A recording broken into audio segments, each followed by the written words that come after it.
Welcome to one of the most harrowing sights ever witnessed on the Western Front. July 1916, the Battle of the Somme raged on. Mud and blood coated every trench, every duckboard, every heartbeat.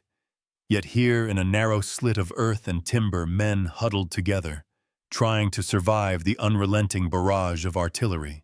They'd fought across no man's land, watched friends fall into mud-choked craters, seen shells tear through everything they called home, and now they were crouched under a tattered canvas sharing whispered jokes and rationed bread, as if defying the chaos around them. A card game in the middle of hell. Somewhere above, the distant thump of exploding shells mixed with the murmur of exhausted soldiers. Private Henri clutched his deck of cards, hands shaking, mud caked under his fingernails. He glanced at Corporal Dubois, eyes hollow, yet trying to smile, then drew a card praying luck might outlast the artillery. They called him Fritz, a nickname for the enemy across the wire. But here in these trenches, Henri and Dubois were just men, clinging to tiny fragments of normalcy in a world gone mad. Witnesses later wrote in diaries, "We laughed for a second, and for that moment the war felt distant, almost human. No orders, no gunfire, just the strange, heavy silence of survival and the fleeting defiance of despair." The sergeant leaned against the timber wall rifle, resting unsure whether to chuckle or sigh. The mud-soaked bread ration passed quietly from hand to hand. A rat scurried across the plank, unnoticed by everyone but somehow part of the ritual. The Germans above couldn't know this moment existed. Out there, men were dying by the hundreds. Yet here, the enemy had no presence, just the shared humanity of men trapped together, waiting for the next shell, the next hour, the next chance to survive. And beyond this narrow trench, beyond the shattered trees and endless mud, entire battalions vanished into the fog, swallowed by war, leaving only footprints, shell craters, and stories that almost nobody would tell. That's where our story begins, in the trenches of northern France, where men played cards, in a war that had already claimed so many, and where survival became its own act of courage. Before we begin, tell me in the comments, could you have kept your humanity if you'd been trapped here, with death looming over every heartbeat? And if you had, what would that say about your own courage and the fragility of life? July 1916. The Somme stretched before them like a scar across northern France. Miles of churned mud, twisted barbed wire, and skeletal trees stripped bare by relentless artillery. The sun rose dimly through a haze of smoke and dust, each morning indistinguishable from the last. A dawn light that revealed devastation rather than hope. The air was thick with the scent of earth turned over, of gunpowder lingering from yesterday's barrage, of blood and fear mingling like a fog that no wind could carry away. The distant boom of heavy artillery rattled bones, rattled minds, and yet the soldiers pressed on, shuffling along duckboards, sinking knee-deep in mud, trying to find a rhythm in the chaos. French infantrymen lined the trenches, faces smeared with grime, eyes hollow, uniforms torn and soaked through, helmets dented from fragments of metal that whistled overhead. The constant thump of falling shells, a drumbeat to which their lives now marched. Whispers of officers giving orders, shouted warnings, cries from the wounded, and the murmur of men trying to share a joke or a prayer, to cling to something human. The trenches themselves were a world apart, narrow, dark, and suffocating, walls of sandbags and timber groaning under the weight of earth above. The boards slick with mud and blood.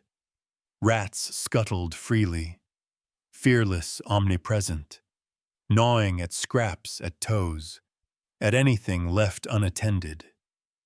The men had learned to ignore them, learned that fear had to be rationed, just like food. just like hope.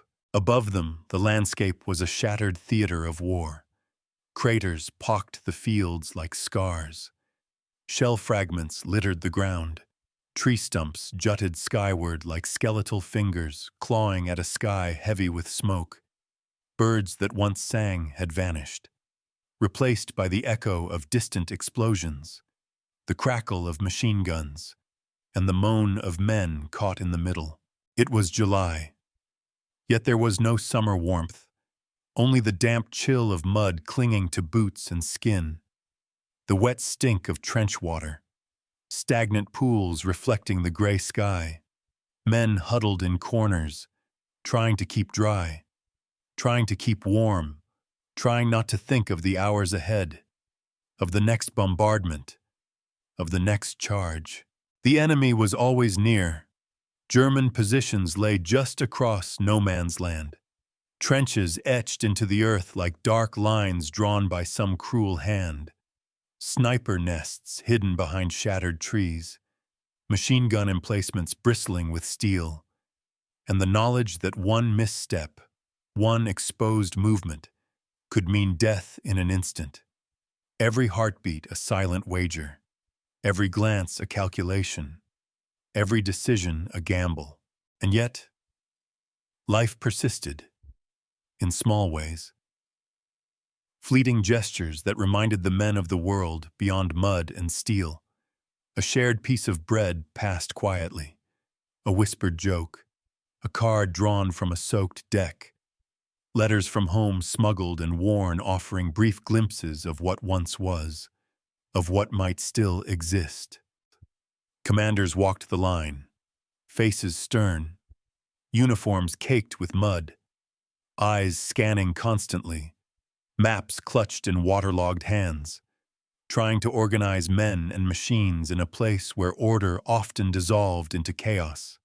Signals sent messages carried by runners, who risked their lives for every word, who knew that the next step could be their last. The hierarchy of war was clear, yet fragile. A sergeant's voice could carry through the chaos, could steady trembling hands, could inspire courage, but it could also be swallowed by the roar of artillery, by the cries of the wounded, by the deafening cacophony of a battlefield that had no mercy.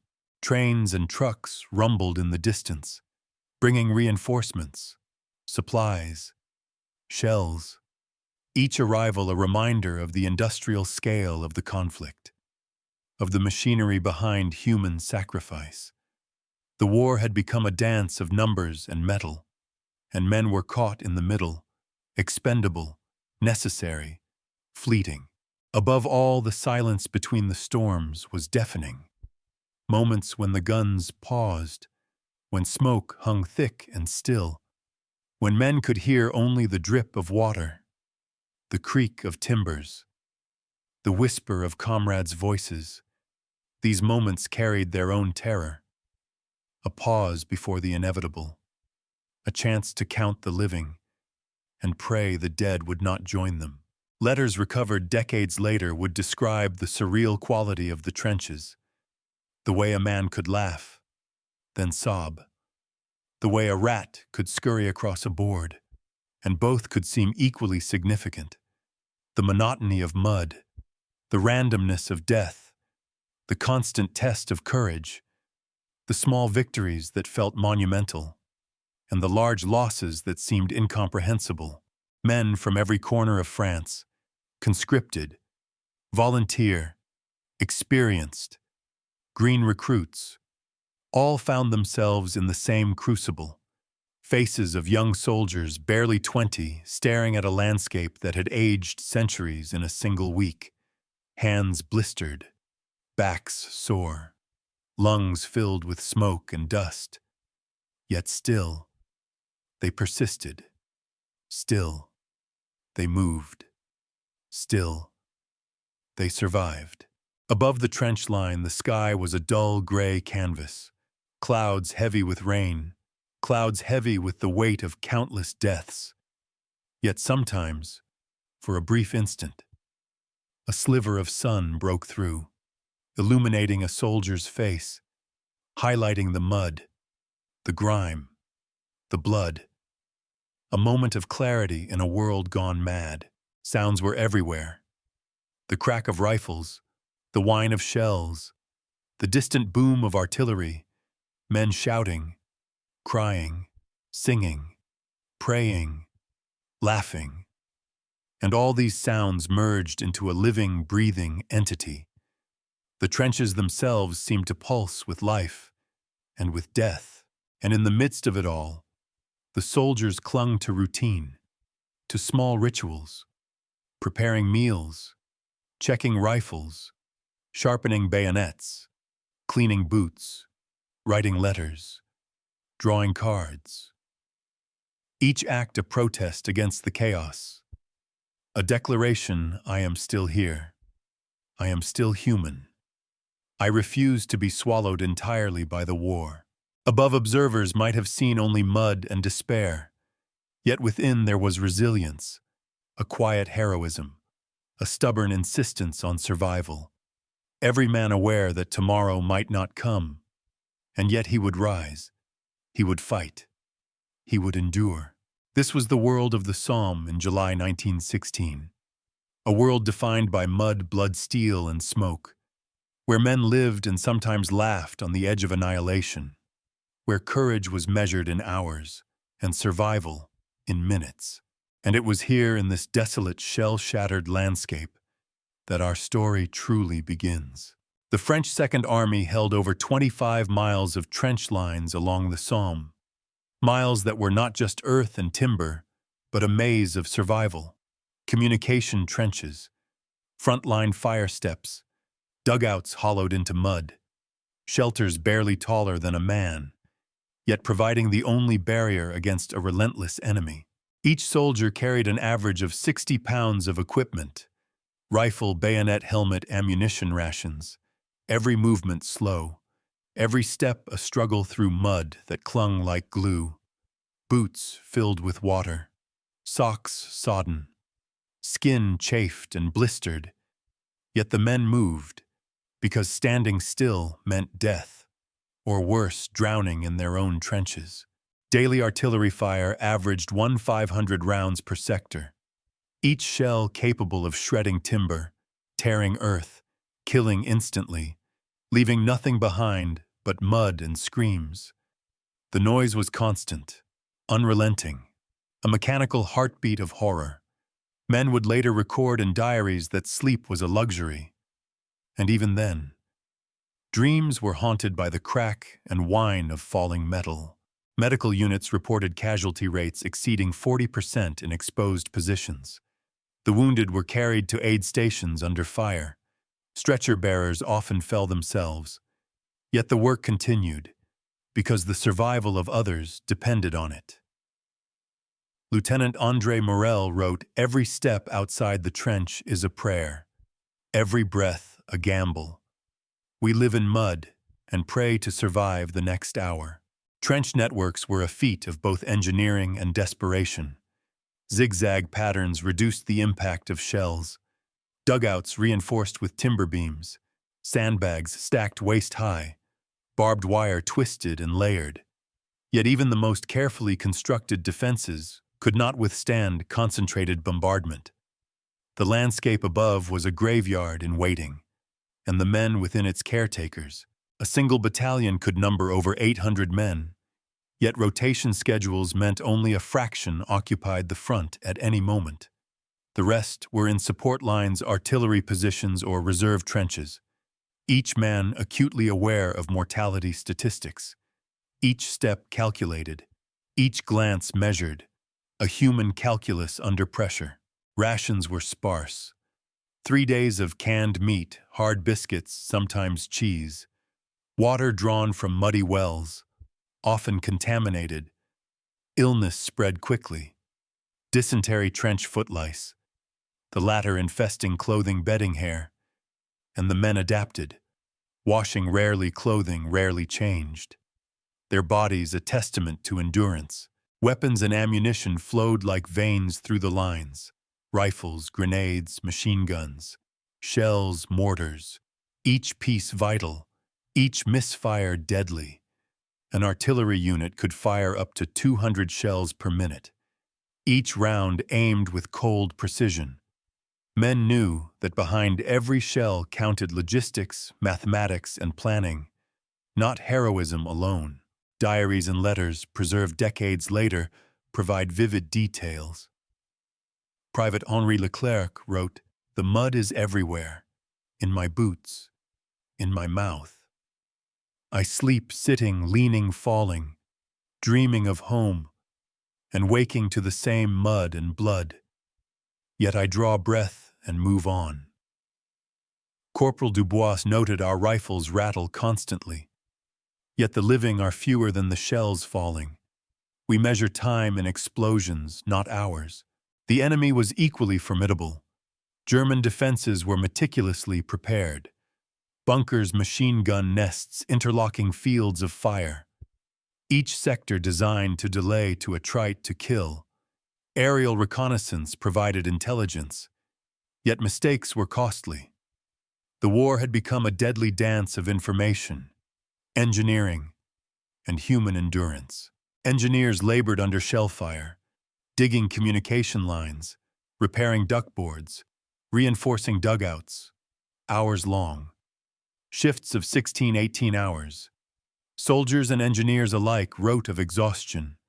The body pushed beyond limits, the mind clinging to memory, to home, to fleeting human connections.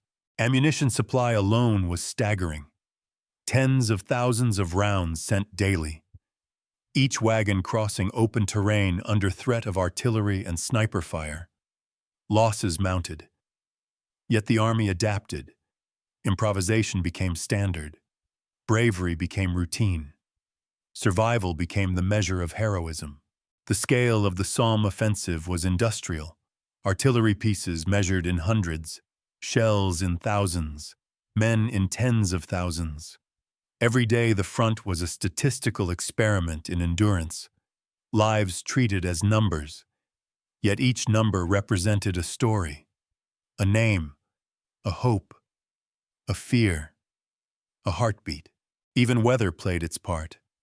Rain turned trenches into quagmires, mud soaked through everything, men losing grip on tools, weapons stuck in sludge.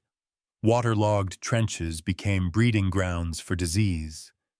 Frostbite and trench foot claimed more than bullets in some sectors. Diaries recorded the psychological toll. Despair, numbness, resignation, interlaced with fleeting moments of camaraderie. Laughter, music, whispered prayers. Yet despite all this, discipline persisted. Orders were followed, positions held, messages delivered, attacks launched, retreats organized. The army continued functioning, as if the very structure of survival demanded it, as if the mud and blood had taught a new language, one of endurance, calculation, and quiet courage. Official reports provide further insight.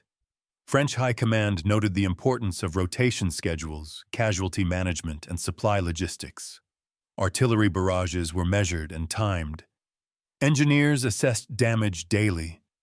Every effort recorded meticulously. Yet these reports could not capture the individual suffering, the horror in a single man's eyes, the fatigue that no amount of rest could heal. And through it all, letters from home arrived sporadically, treasured, shared, read aloud in hushed voices, fragments of life beyond the trenches, reminders of family, friends, normality. Each word a lifeline, a reminder that the war was temporary, but the human spirit, if preserved, might endure.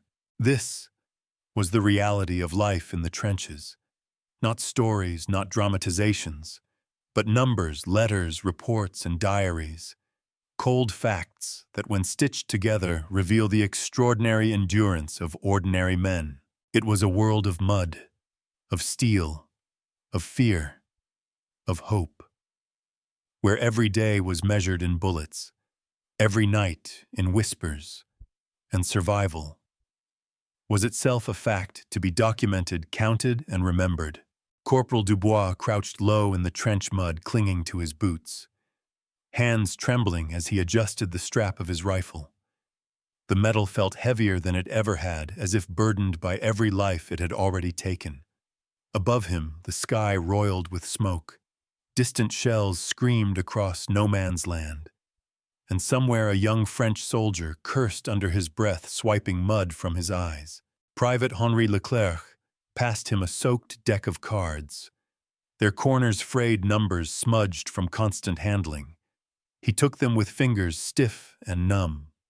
The mud seemed to have hardened around his joints, every movement a small victory, every card drawn a fleeting escape from the chaos above.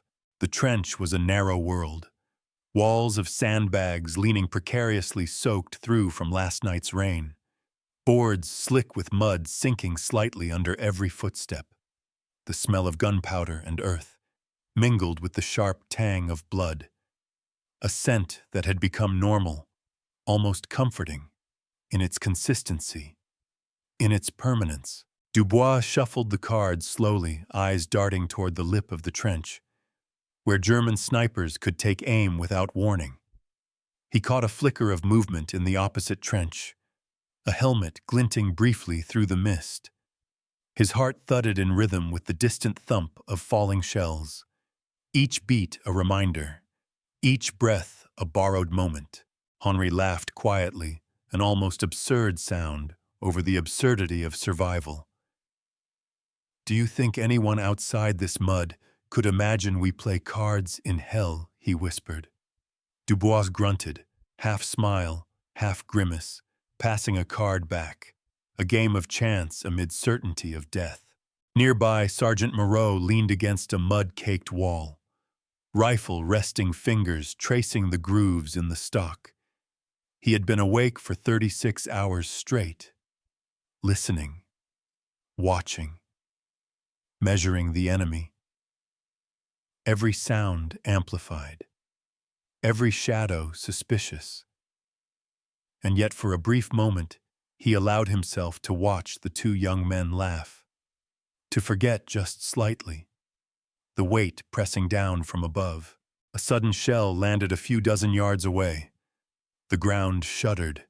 Mud splashed against the trench walls. The men ducked instinctively.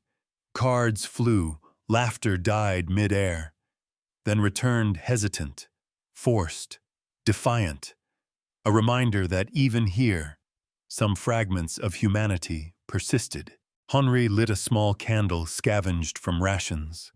Its weak flame flickered against the dark walls, casting shadows that danced across faces coated in grime and exhaustion. They watched, studied, memorized, knowing that tomorrow, perhaps only one of them would still be there, and tonight's light might be their last. A rat scurried across the duckboards. Dubois kicked it aside, muttering curses in a voice barely audible over distant machine gun fire. Yet the presence of such creatures had become a rhythm, a constant companion, another sign of life in a place dominated by death.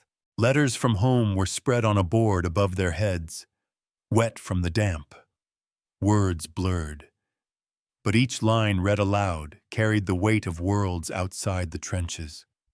Mother writes, she prays, she hopes. Henri whispered, each syllable a lifeline, a tether to sanity, a reminder that the war was not the sum of all human experience. Suddenly a mortar shell hit closer than usual. The earth trembled violently. Sandbags collapsed. Timber cracked. Dubois grabbed Henri, pulling him down as mud sprayed across them. The air smelled of fire, smoke, and churned earth. Silence returned. The two men huddled, chest to chest, listening, breathing, waiting, counting the seconds until the next scream. A comrade barely older than a boy crawled past, carrying water and rations, slipping on the slick boards, cursing, steadying himself, offering a piece of stale bread. Henri took it without looking. muttered a thanks, his mind already calculating the next movement, the next action, the next breath.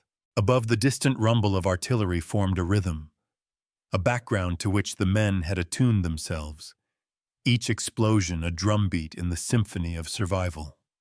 Some counted the seconds between shells, others ignored it, pretending the world beyond the trench existed, even for a heartbeat. Dubois glanced at a photograph pinned in his jacket. A family, smiling, unaware of the chaos that had swallowed him. He traced the image with a muddy thumb, and for a fraction of a second, imagined the war had never happened, imagined he could walk out of the trench, mud-free, alive, free. Then came another whistle, sharper, closer. The men stiffened. A machine gun erupted somewhere across the field, metal tearing flesh and earth alike. Dubois and Henri ducked. A board splintered.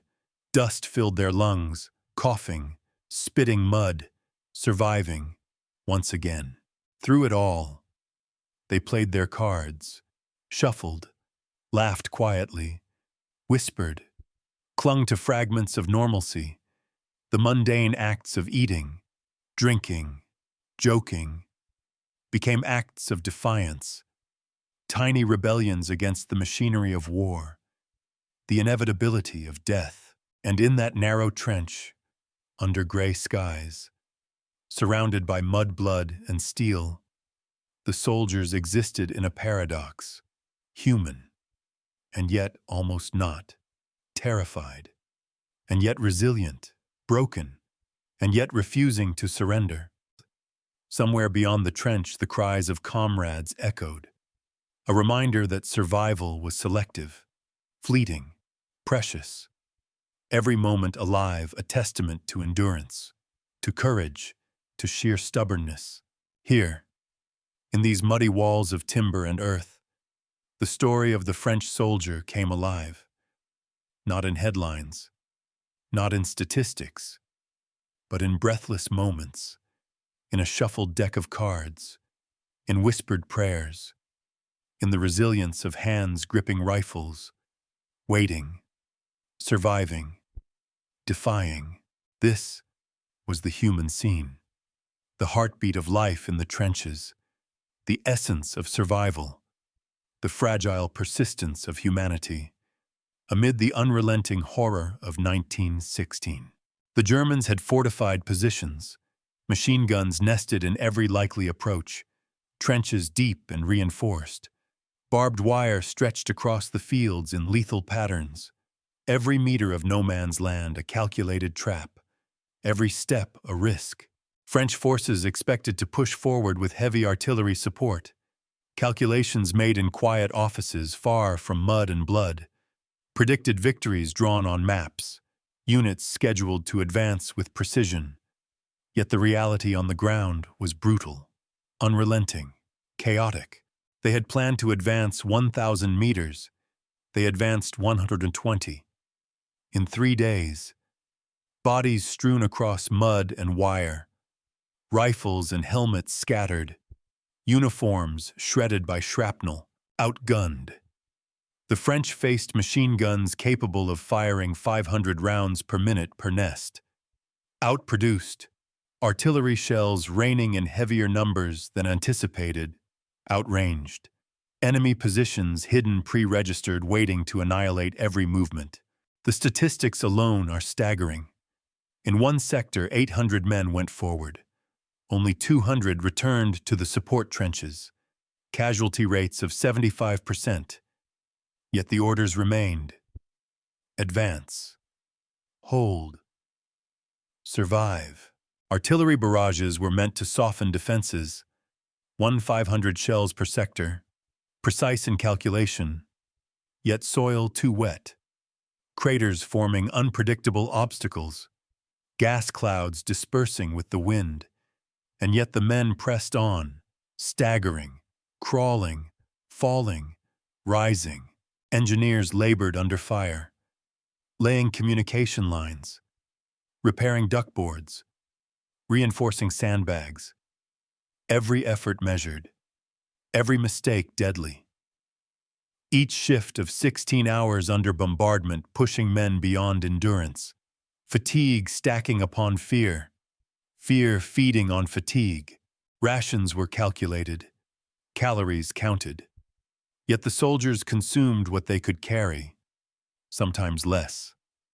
Malnutrition gnawed at muscles, lowered immunity, increased vulnerability to disease.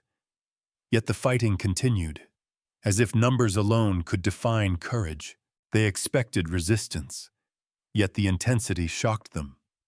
German machine guns unleashed waves of lead, the earth around them torn asunder. Units planned to advance under cover, yet the cover often crumbled. Artillery misfires, shells falling short, mud swallowing men whole. Predicted victory versus sudden collapse.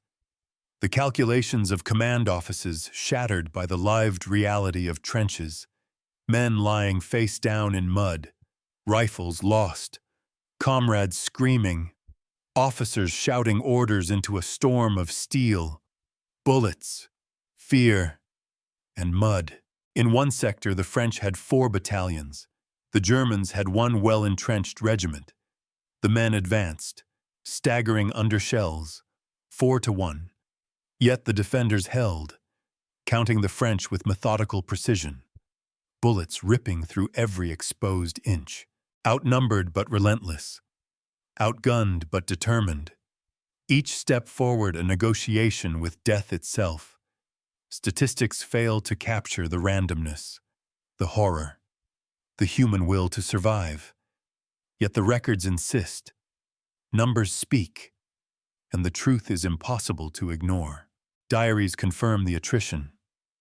Private Henri wrote, "We were meant to advance 800 meters. We made it 150. Yet each man alive felt like a victory, each breath a triumph, each heartbeat a defiance." Corporal Dubois added, "The numbers are monstrous. Yet the fear of dying didn't stop us. It sharpened us. Every second counted."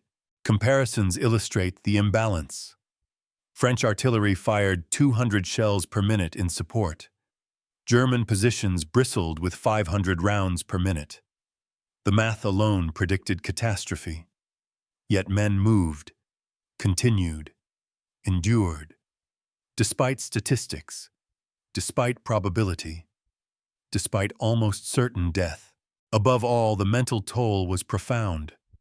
Officers reported men breaking under stress, refusing orders, frozen in fear. Yet others adapted, invented rituals, small acts of resistance, huddling together, sharing cigarettes, rationed bread, whispered prayers, trying to maintain humanity amidst inhuman circumstances. The paradox was clear. More men, more shells, more effort, yet advancement measured in meters, survival measured in minutes, courage measured in persistence, endurance calculated not in numbers, but in the resilience of the human spirit. Commanders documented every loss, every advancement, every artillery expenditure. Yet the reports could not capture what it felt like to crawl across mud, to lift a comrade, to survive a bombardment that shredded the earth and the soul alike. And so the trenches became a world of contrasts, expectation versus reality, predicted victory versus sudden collapse, hope versus despair, life versus death. Each day a ledger of statistics, each moment lived in defiance of the numbers. Even as the smoke cleared, as casualties were counted, as maps were redrawn, the human stories persisted, whispered in diaries, carved into helmets, murmured in letters home. The data alone could not capture the full horror, the full courage, the full humanity. This was life in the trenches, a constant negotiation between probability and reality, between calculated strategy and chaotic survival, between numbers and men. And it set the stage for what came next. The human moments, the small victories, the defiance. Because in the midst of attrition and artillery, amidst outgunned, outnumbered, and outmatched conditions, the men of the French army endured and told their story in sweat, blood, and courage. By August 1916, the Somme offensive had carved its scars deep into the French landscape. Entire battalions swallowed by mud, by shell craters, by the invisible hand of attrition. Names recorded in reports, lives lost in silence.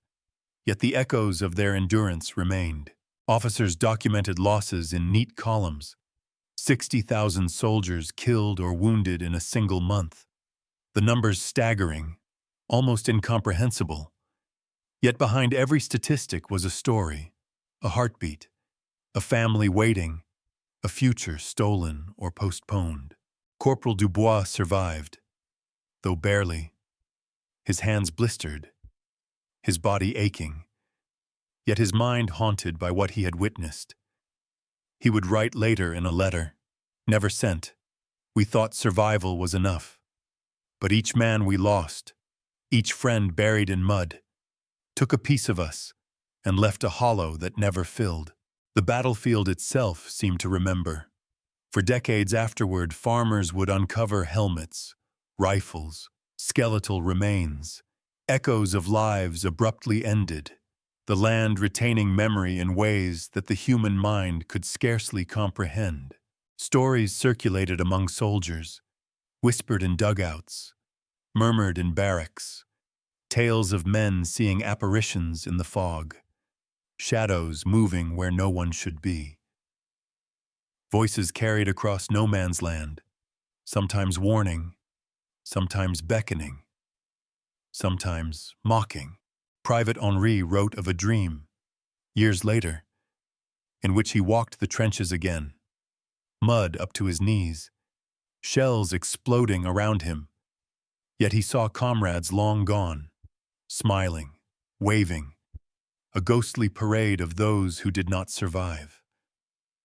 The line between memory and vision blurred, a testament to trauma, to the lingering presence of war. Local villagers recounted similar tales, strange lights at night, the sound of marching when no troops were present, whispers in the wind that seemed to echo commands from lost officers. Some swore the dead walked in rows across fields once pocked with craters. Others dismissed it as imagination. Yet even the skeptical felt unease in the Somme's haunted landscape. For those who survived, the after-effects were profound. Bodies broken, minds scarred, courage tested beyond measure. Letters home described nightmares that returned nightly, trembling hands, involuntary reactions to loud noises. The war had not ended when the guns fell silent. It continued in memory, in dreams, in the quiet echoes of loss. Yet amidst the horror, there were moments of revelation, of understanding. Soldiers began to recognize the fragility of life, the value of camaraderie, the fleeting nature of peace. Small acts of kindness became monumental, a shared cigarette, a whispered joke, a hand lifted to steady a comrade in mud, each gesture echoing louder than artillery. The aftermath also revealed paradoxes. Orders intended to secure victory sometimes resulted in unnecessary loss. Bravery often collided with futility. Strategy and chaos entwined in deadly embrace. Lessons hard learned, recorded in diaries and reports in the silent testimony of the land itself. Some soldiers carried these lessons forward, applying endurance, compassion, resilience beyond the battlefield, shaping communities, influencing decisions. Their experiences a quiet undercurrent in the lives they rebuilt, a reminder that even in the worst of human suffering, something profound could emerge.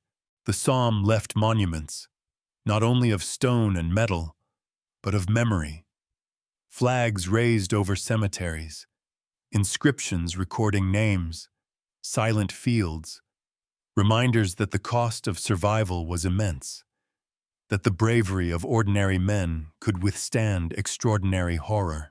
Yet the echoes persisted, in dreams, in whispers, in folklore. Children growing up hearing tales of men who endured the mud, the bullets, the gas. Stories of courage and horror intertwined, of resilience tested beyond imagination. These echoes shaped cultural memory, ensuring that the human side of statistics was never forgotten. And sometimes on quiet nights, when fog rolled over the scarred landscape, veterans would swear they could hear the distant shuffle of boots, the faint clink of helmets, the murmur of voices long gone, a ghostly parade of the Somme. A reminder that war leaves more than maps. It leaves shadows, lessons, echoes that refuse to fade. In the end, the French soldiers survived, physically for some, mentally for fewer. Yet the Somme changed them all, reshaped their understanding of courage, of endurance, of humanity under fire. The trenches became more than earth and timber. They became symbols, crucibles, memorials, alive in memory long after the guns fell silent. This was the aftermath, the payoff, the echo of life in the trenches, of French soldiers facing horror beyond comprehension, of survival measured not only in minutes, but in the resilience of the human spirit, and in the whispers of the land, the mud, the craters, and the silent march of memory. Some lessons were written in mud, in steel, in the bodies of men who never returned home, yet others were whispered quietly, in letters, in memories. In the silent fields of northern France, the Somme left its mark, not only on maps, but on hearts, on minds, on the land itself. Trenches filled with water, shell craters that refused to heal, the faint smell of gunpowder lingering even after the guns fell silent, shadows of men moving where no one could see, echoes of voices carried by the wind. Corporal Dubois would recall years later that each day in the trench felt like a lifetime, and yet time moved, relentlessly, indifferent. Yet inside each man, moments of courage endured, fleeting laughter, whispered jokes, a shared piece of bread, a prayer murmured under the din. These were the victories, small, fragile, but profoundly human. The land remembers too.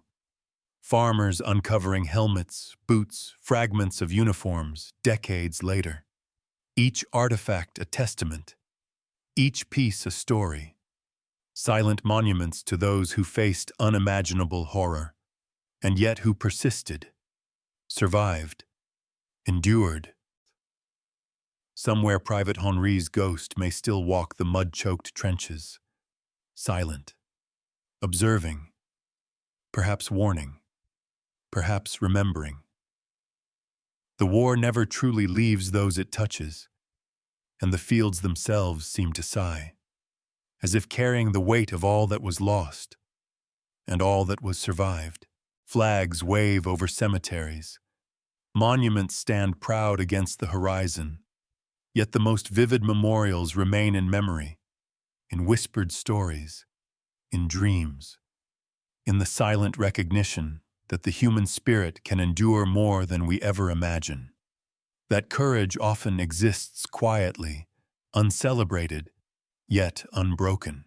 And sometimes, when the wind rolls over the shell-pocked fields, when fog hugs the earth, you can hear it. A faint shuffle of boots, a whisper of orders, the echo of men moving through the trenches, not as soldiers, some, but as witnesses, as survivors, as men who refused to surrender to despair. What if they hadn't endured? What if the mud, the blood, The endless artillery had broken them entirely. Would history have been the same? Would their courage have mattered? Or would it have been lost like so many footprints in the mud? Next, we'll see how the echoes of the Somme shaped the soldiers who lived and the generations who came after.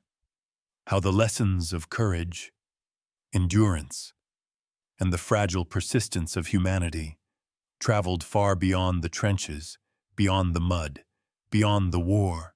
Some lessons were written in steel, others in silence. Some battles were fought with rifles and shells, others with resilience, with hope, with the quiet insistence to survive. And even now, over 100 years later, the trenches whisper their secrets. The land remembers, and so must we. In the end, life in the trenches was more than horror, more than survival. It was a testament to the limits of human endurance, to the strength of courage under fire, to the enduring spirit of those who faced death. And in the quiet, in the mud, in the echo of artillery long gone, their story remains.